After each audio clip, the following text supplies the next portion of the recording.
If you're a high-performing salesperson, you have high expectations of yourself. So therefore, you're going to have high expectations of others, but they're mostly unsaid or unstated. You're highly unlikely to be successful until you can make those expectations clear to the person that you want to do them. If you don't, you're setting them up to fail. You're setting yourself up for massive frustration.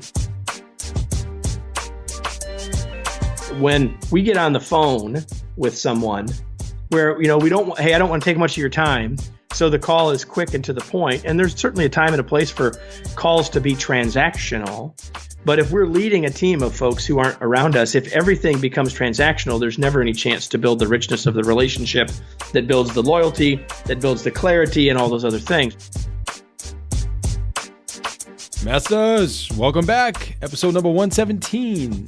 Kevin Eikenberry on Leading from a Distance, my friends. Awesome episode on leadership, leverage, and how to attract the right people and then build that team around those people. Amazing episode on leadership. All right. He talks about becoming clear on the role. Kevin also is the author of 2 books on leadership. Latest book called The Long Distance Leader. And Kevin was named as one of Inc. 100's leadership authorities. Definitely somebody we should be listening to. And the one thing that really stood out to me about his book, as well as I'm reading The Dichotomy of Leadership right now, is humility. Being humble, okay? Coming from a place of humility and leading with humbleness. And he talks about that. It's fantastic. All right. Anyway, that said, when I get you into that, I want to let you know we're coming into the holidays. So happy holidays, by the way. And going into the new year, you need to focus on listings. You all know that. A lot of my listeners, the listeners here are realtors. So how do you focus on listings? FSBO's inspired. They have their hands up. They are interested in selling. They're the low-hanging fruit. You check out my training kit, which is School for Realtors, my friend, schoolforrealtors.com. Okay, you can get yourself the FSBOs, the expireds, all the scripts you need, the training audio videos that go along with the scripts. There's some documents in there. There's some information on our hassle-free program, everything you need to be successful. And I'm going to do a special thing through January. There's going to be weekly 1-hour group calls that go along with the program. So 4 group calls to go along with the training program. So listen, this is everything you need to be successful. The only thing you're going to need is a voice, my friends, and a little bit of the ability to deal with some people saying no and being able to move forward. All right, I am definitely rambling. So it's only $199. I don't know of a better product on the market for what you're getting, and you're going to get those weekly calls through January. So I hope you sign up for that right away, schoolforrealtors.com. Sign up, get yourself on that program, and let's start off this year strong, okay? And for now, I want you to enjoy Kevin Eikenberry, author of The Long Distance Leader. You rock. What's up, Masters? We are bringing you another episode of Path to Mastery, and today I have the honor of being with Kevin Eikenberry, who is the founder and chief potential officer of the Kevin Eikenberry Group. He's been named one of the Inc. top 100 leadership and management experts in the world. That's correct. Awesome. And he's an author of several books, including Remarkable Leadership and his most recent book, The Long Distance Leader. So, Kevin, thank you for joining us today. David, I'm happy and proud to be with you. Awesome. So leadership, man, I mean, you got an audience of salespeople listening here, right? I mean, that's, Yep. Why should we be listening to a leadership expert? Well, so first of all, I am a salesperson as well and have been my entire life, as is everybody else, David. So we can start with that perspective. As a business owner, I'm in the business of selling folks every single day. So why should people listen to me today? Because here's what I believe. I believe that when we build the skills of being a better human being, we become a better leader, and vice versa. So we can talk about things today that will help make your listeners more effective, better parents, as well as better salespeople. I love it. So being a better human being will make you a better leader. It's also going to make you a better salesperson. Absolutely. Correct. Absolutely. I do want to get into your book, The Long Distance Leader. But going back to what you just said, what are some of the things that will make somebody a better human being? Well, let's start here. So people buy from people that they know, like, and trust, right? And people choose to follow people that they know, like, and trust. And so if we start from that perspective, in order to get know, like, and trust, we've got to understand how trust works. We've got to know how to build it. We've got to figure out how to build relationships successfully. We've got to be effective communicators. All of those are things that everyone that is listening knows about, or they wouldn't be listening. But that doesn't mean we can't get better at all those things every day. Yeah, absolutely. I think those are like foundational, right, to leadership or anything. So I know you talk a lot about remote leadership as well. Is that the essence of the long distance leader? Or tell us, what's the essence of the book first? Well, yeah, the long distance leader is about leading a remote team. And so people listening today may not really be leading a remote team, but chances are most of you are selling to people remotely, or at least some of the times, or at least you're building those relationships, not every moment of that being face-to-face with the client, right? So yeah, the book, David, is about how do I lead a team that I don't see every day? How do I coach those folks? How do I set goals with those folks? How do I do the things that allows my team to be successful even though I don't see them every day? Obviously, some of my listeners do actually have real estate teams. Sure. For me, leadership has been one of those things I've been focused on for years because I feel like the only way I'm ever going to get to that next level is through other people, right? Through bringing people on and building a team and leverage. Where do you think, most of us salespeople make the biggest mistake when it comes to leadership? The biggest mistake that they make is they don't think of themselves as a leader. So let's start there. One of the reasons, David, you've been so successful is you framed your career around not just being a great salesperson, but you've thought about it differently, right? And so to be the best salesperson we can be, we got to think about the world differently than others. And part of that, I believe, looks like thinking about what does it mean to lead? How do I create a team to help achieve the goals that I want to achieve as opposed to sort of out here being a lone wolf salesperson? Okay, so let's talk about some of that. I'll use myself as an example.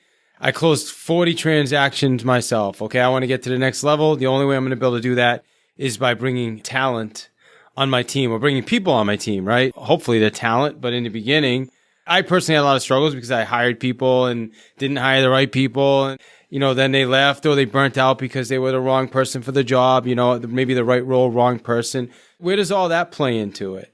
You said a couple of really important things. One is, so if you want to multiply yourself, right, if you want to leverage yourself, you're going to have to figure out which pieces of that sales process you want to bring people into, right? So you're going to put people in roles to support you to help reach that next level of sales. So the first thing that we ought to be thinking about is what are those roles very specifically? Because I think too often that's all clear in our head, right, David? But it's not necessarily clear to the other person or even clear before we go out to do the hiring process. So be super clear about what the roles are that you're hiring for so that you be more effective in the selection process, is hopefully save some of the scars and rework in that process. And the second thing is, with a big old capital E, the word expectations. What is it that you expect from people in that role?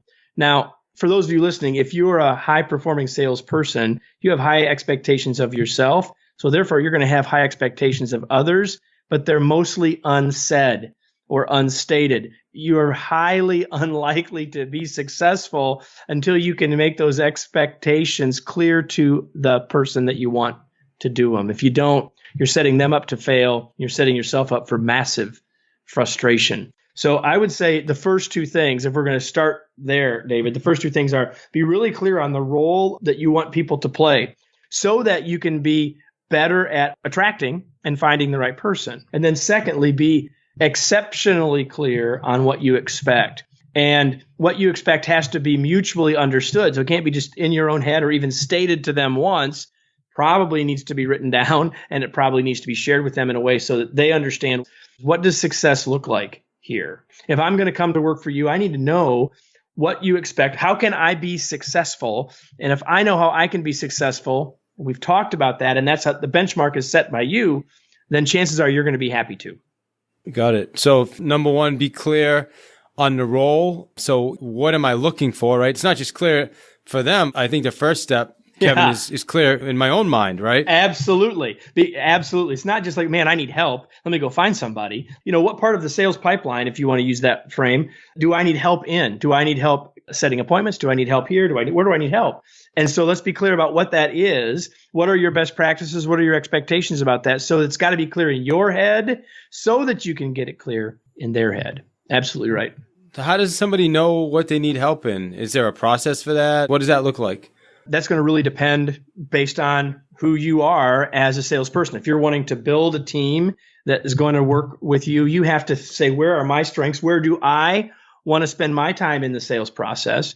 And so therefore, where do I need help? Do I need to duplicate myself? Am I trying to just double me, or am I trying to put people in parts of the process to speed up the parts I'm best at? And that's a decision you're going to have to make. Those are the questions that you ought to ask yourself. Am I just trying to duplicate myself, or am I trying to put people on my team that can take chunks of the process, speed those parts up so I can do the parts that I'm best at or that I like the most or whatever? Got it.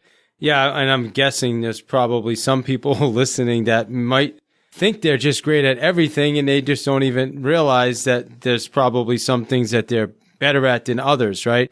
Can we just take that for just a second? Sure. Just for 1 second, because I think there's a really, really important point there.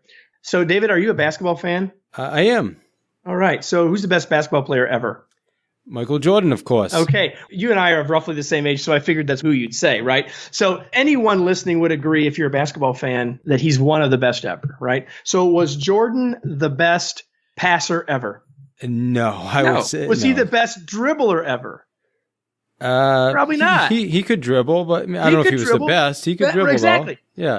Was he the best rebounder ever? Probably not. He wasn't even the best on his team. If you think about Rodman, for example, Sure, averaging 20 yeah. a game. So here's my point.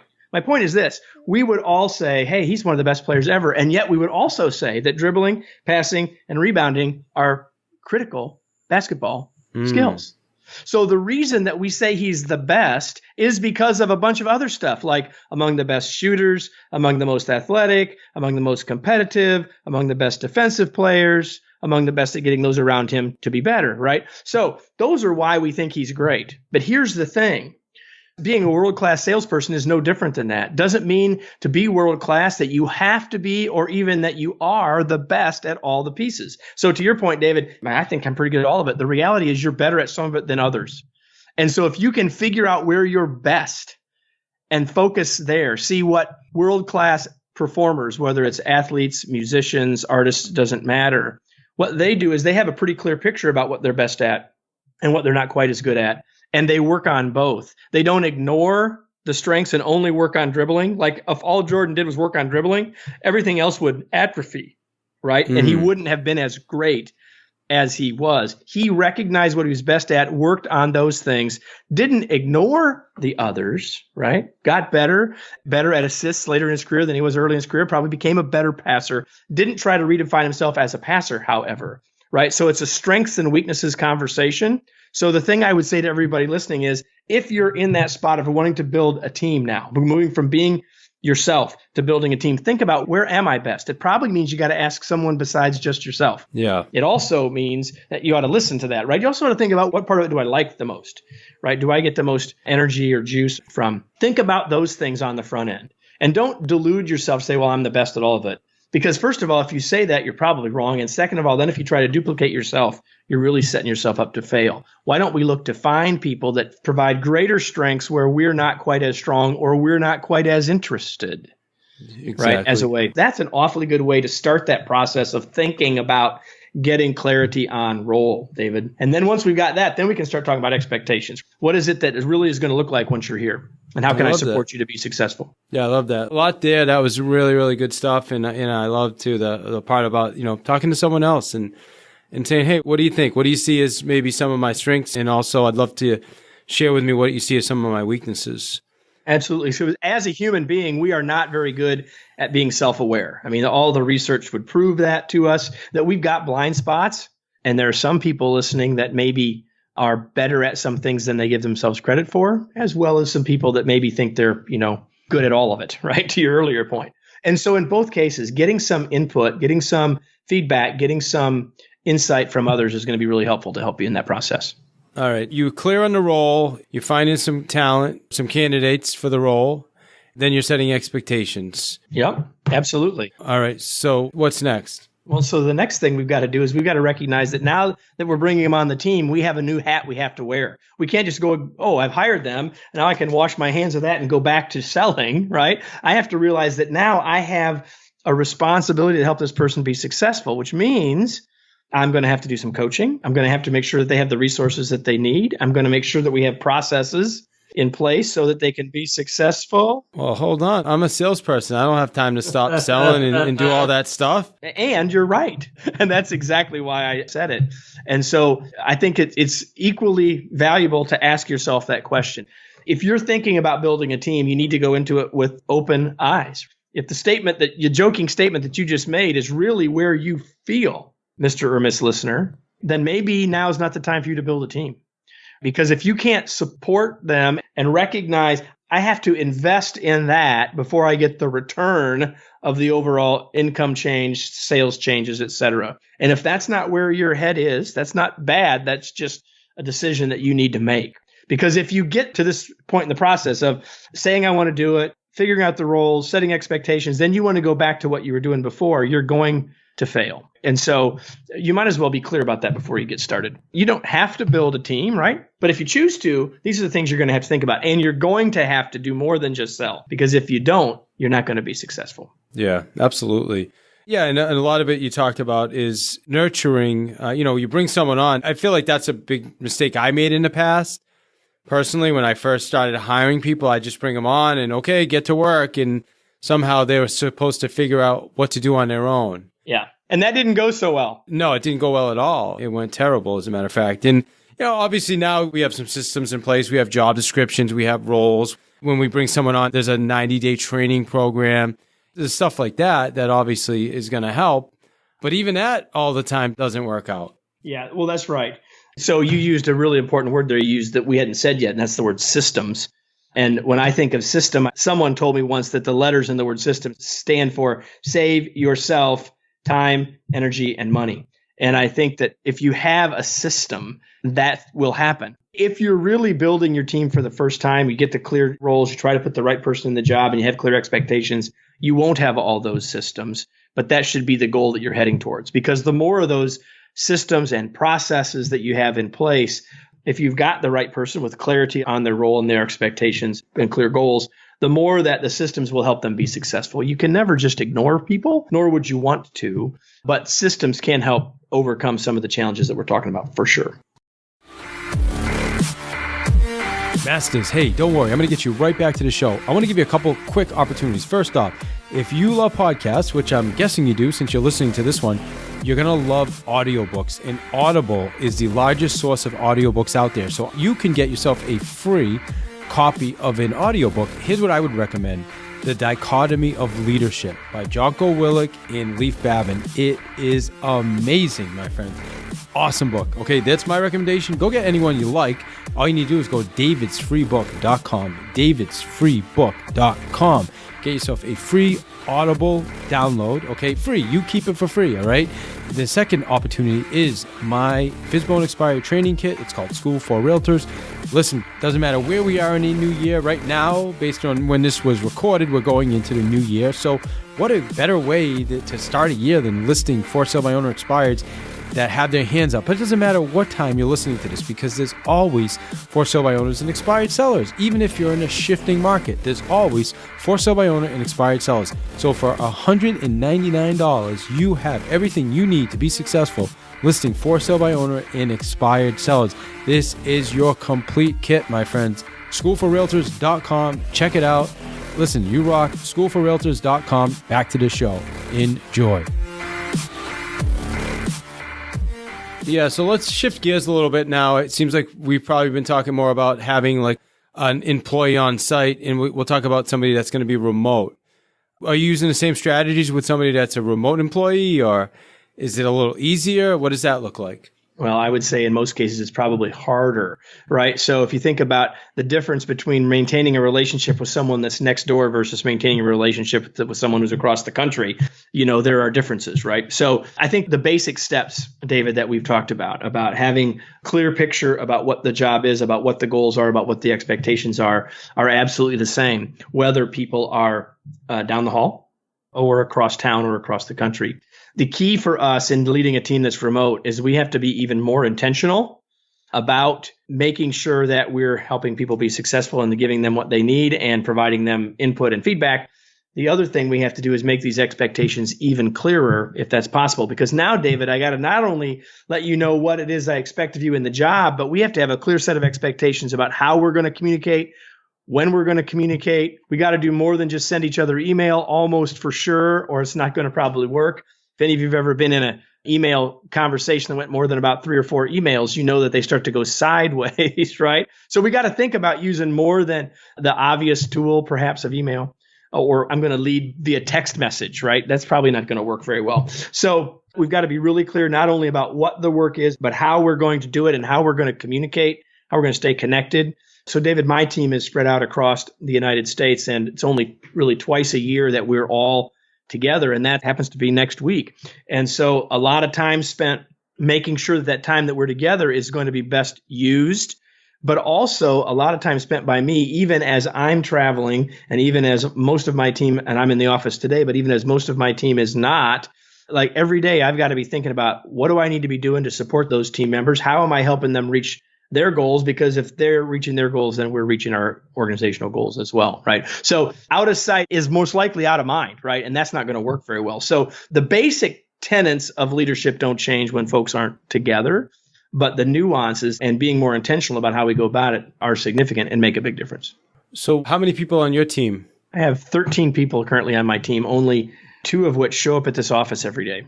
Got it. 11 people or 10 people that work remotely. And you said once a year you get together in person? It's actually twice a year. That would be the entire team altogether. Most of those team members that are remote or the furthest, some of the remote folks are, I live in Indianapolis, are in the metro Indy area, but just don't come to the office. And then others of them are in like Chicago and South Carolina and Virginia, Texas, et cetera. So some are like really remote and some I just don't see very often. But in all those cases, whenever I get the chance to see them, I got to make sure that I'm investing time in them and in the relationship with them beyond just getting the business done. And maybe that's an important thing to remember. When we get on the phone with someone, we've all been on the phone, even with a client, where, I don't want to take much of your time. So the call is quick and to the point. And there's certainly a time and a place for calls to be transactional.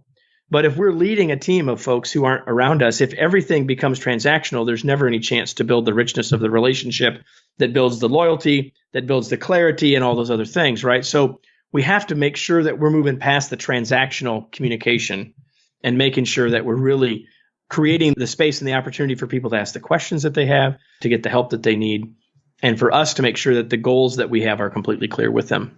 I'll tell you, I love what you just said. I know we've just had a 22-minute conversation on leadership, but I feel like what you just said, it was probably so far my biggest takeaway when you talked about a transactional conversation, because I know myself, I'm a very direct to the point, don't want to waste any time. And I will call someone and say, hey, listen, I just need a minute of your time. And it really is more of a transactional conversation. And I feel like probably a lot of our listeners similar to me where, instead of actually investing some time and maybe listening and asking some deeper questions in sales, in the sales realm, right? Yeah, absolutely. We would probably be more successful in some of those areas. Maybe our conversion rates would go up, right? Yeah, absolutely. We're going to take it right back to that. So here's what I would say. There's certainly a time and a place for the transactional call. The question is that what they all are becoming? Whether it's with a team member or whether it's with your customers or prospects. Absolutely. So if you think about, am I having a transaction or am I investing?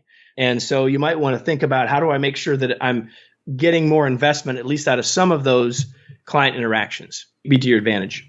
Absolutely. So obviously the real estate realm, we tend to use a lot of remote overseas people. There's a benefit of cost, right? The investment. And then there's a whole nother set of challenges that come with that. Do you work with any overseas people remotely? I don't personally have any on my team, but we certainly work with clients that have a lot of those folks. And of course, we take all the stuff we've just been talking about, and now we layer in cultural differences, we layer in language differences, perhaps, and we layer in time zone issues, right? So all of those are things now that we got to think about.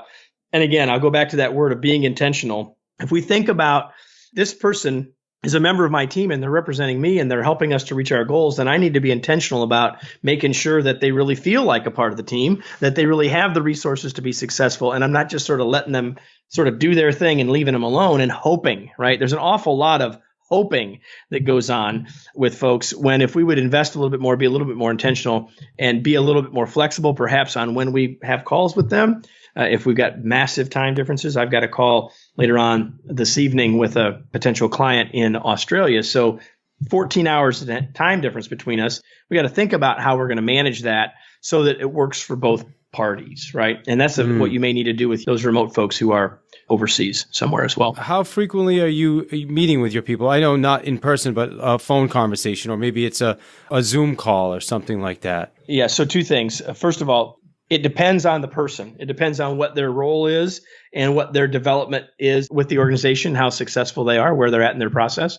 I can't think of a time that I go more than 10 days where I haven't had a conversation more than just hello with pretty much anybody on my team. The second thing, though, that you said is getting on Zoom, getting on Skype. In other words, using your webcam. I would strongly encourage you to do that with your remote folks. So turn off your email and turn on your webcam would be one short and sweet comment I would make to you, because there's a difference between an email and the phone. And there's another difference between the phone and face-to-face. And you're in sales and you know that, man, I like to be face-to-face with a client whenever I can. Well, the next best thing is a webcam. And with a tool like Zoom, my gosh, I mean, the quality is so good. It's simple and easy. Doesn't matter what device people are on.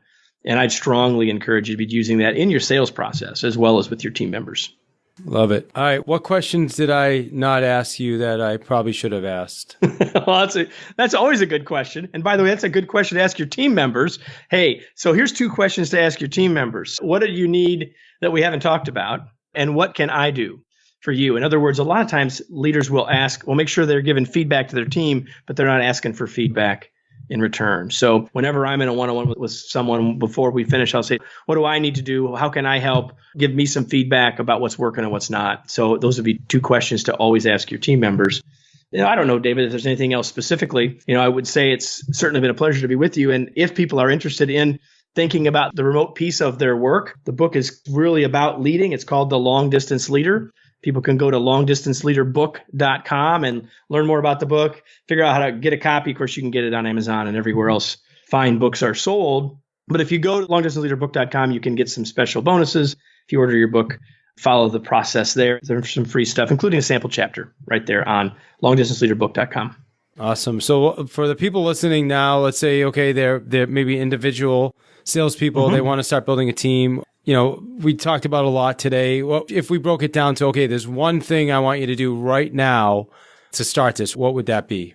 Number 1, decide for sure that that's really what you want to do. Make sure that your reasons for wanting to build a team are sound and right for you. In other words, only you can, in the end, decide that. That's the first thing. If we've already passed that hurdle, the one thing would be get really clear on how new people can help you reach your goals, because that's where you can start with the setting of roles and expectations.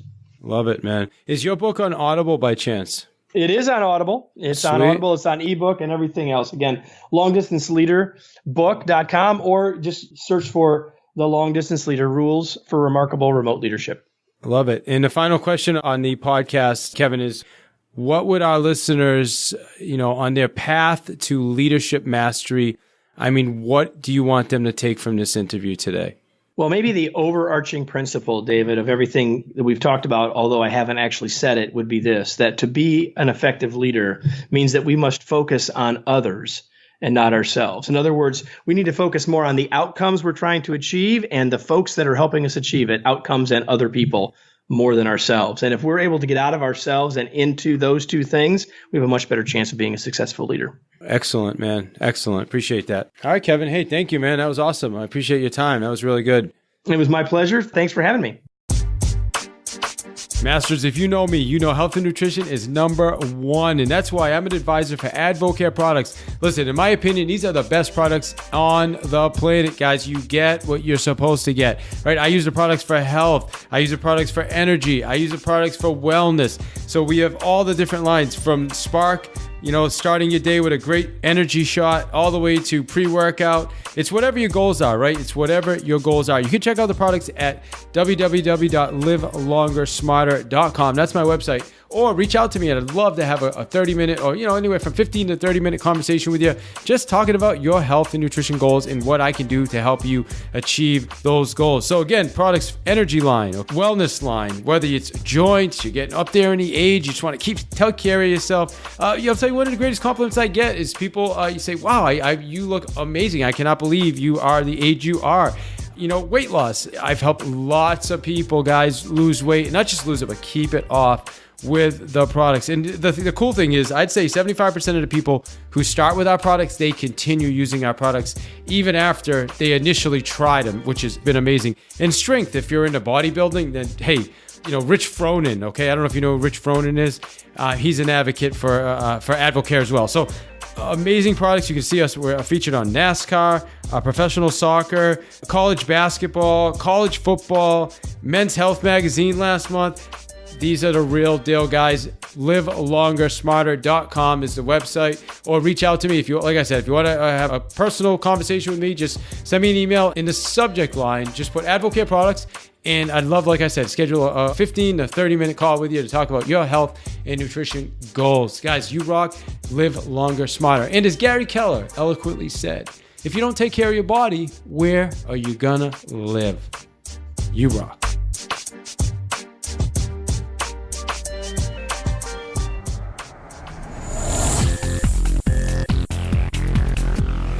You are listening to One More Sale with your host, David I. Hill, author of the Sales Playbook.